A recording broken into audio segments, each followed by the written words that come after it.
You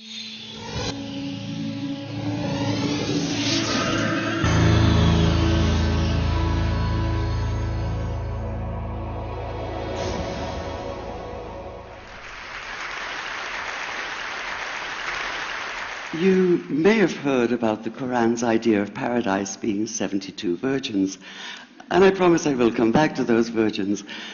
But in fact, here in the Northwest, we're living very close to the real Quranic idea of paradise, defined 36 times as gardens watered by running streams. Since I live in a houseboat on the running stream of Lake Union, this makes perfect sense to me. But the thing is, how come it's news to most people? I know many well-intentioned non-Muslims who've begun reading the Quran but given up, disconcerted by its otherness. The historian Thomas Carlyle considered Muhammad one of the world's greatest heroes, yet even he called the Quran as toilsome reading as I ever undertook, a wearisome, confused jumble. Part of the problem, I think, is that we imagine that the Quran can be read as we usually read a book, as though we can curl up with it on a rainy afternoon with a bowl of popcorn within reach, as though God, and the Quran is entirely in the voice of God speaking to Muhammad, were just another author on the bestseller list. Yet the fact that so few people do actually read the Quran is precisely why it's so easy to quote. That is, to misquote. Phrases and snippets taken out of context in what I call the highlighter version, which is the one favored by both Muslim fundamentalists and anti-Muslim Islamophobes.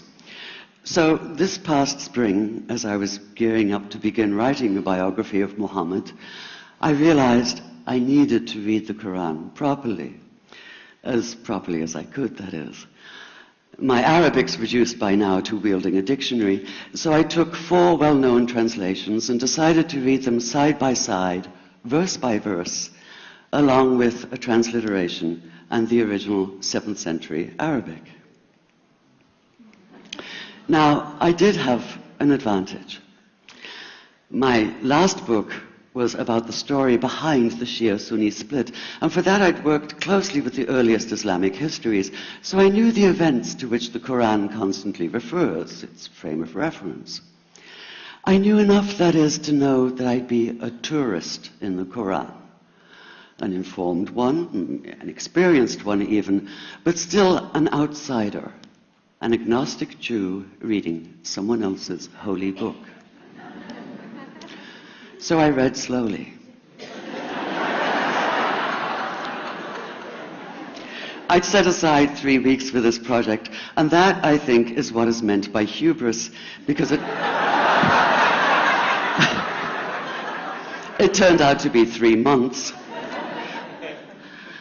I did resist the temptation to skip to the back where the shorter and more clearly mystical chapters are, but every time I thought I was beginning to get a handle on the Quran, that feeling of, I get it now, it'd slip away overnight, and I'd come back in the morning wondering if I wasn't lost in a strange land. And yet the terrain was very familiar. The Quran declares that it comes to renew the message of the Torah and the Gospels, so 1/3 of it reprises the stories of biblical figures like Abraham, Moses, Joseph, Mary, Jesus. God himself was utterly familiar from his earlier manifestation as Yahweh, jealously insisting on no other gods. The presence of camels, mountains, desert wells and springs took me back to the year I spent wandering the Sinai desert.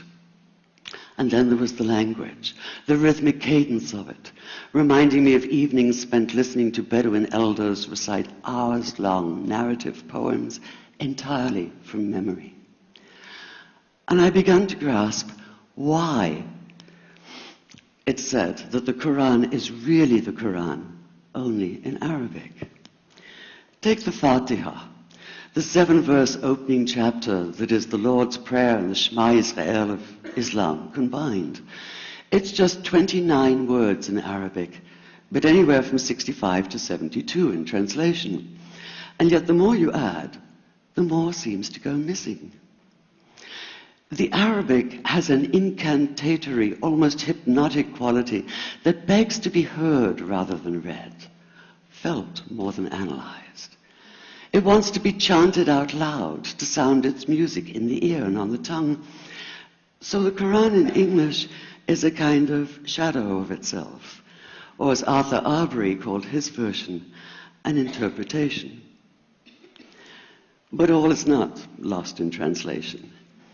As the Quran promises, patience is rewarded, and there are many surprises.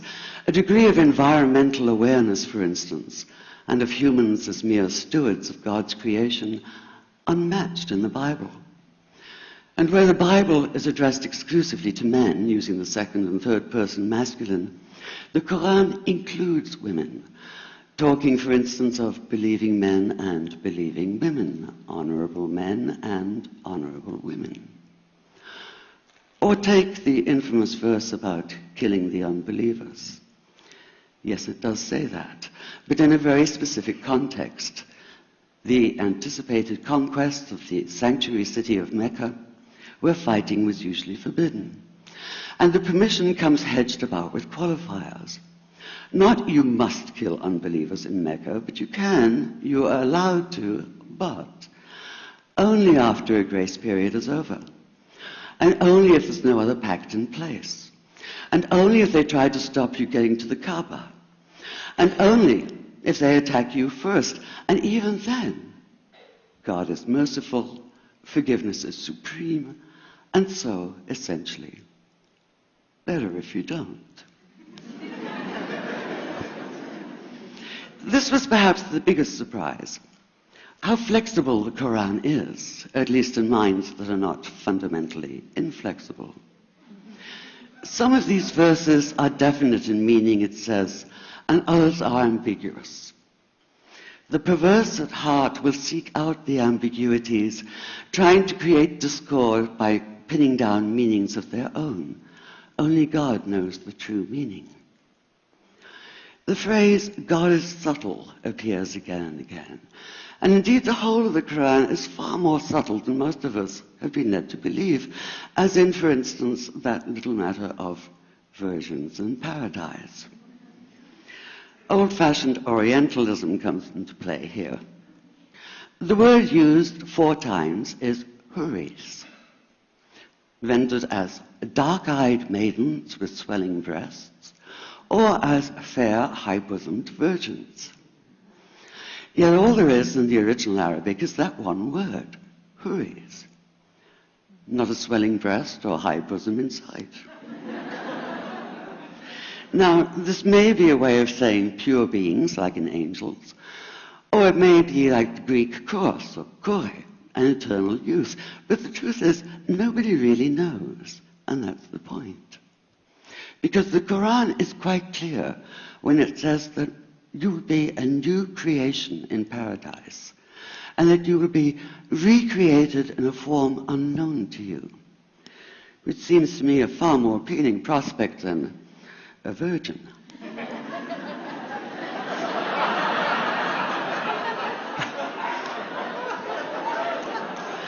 And that number 72 never appears. There are no 72 virgins in the Quran. That idea only came into being 300 years later, and most Islamic scholars see it as the equivalent of people with wings sitting on clouds and strumming harps. Paradise is quite the opposite. It's not virginity, it's fecundity, it's plenty, it's gardens watered by running streams.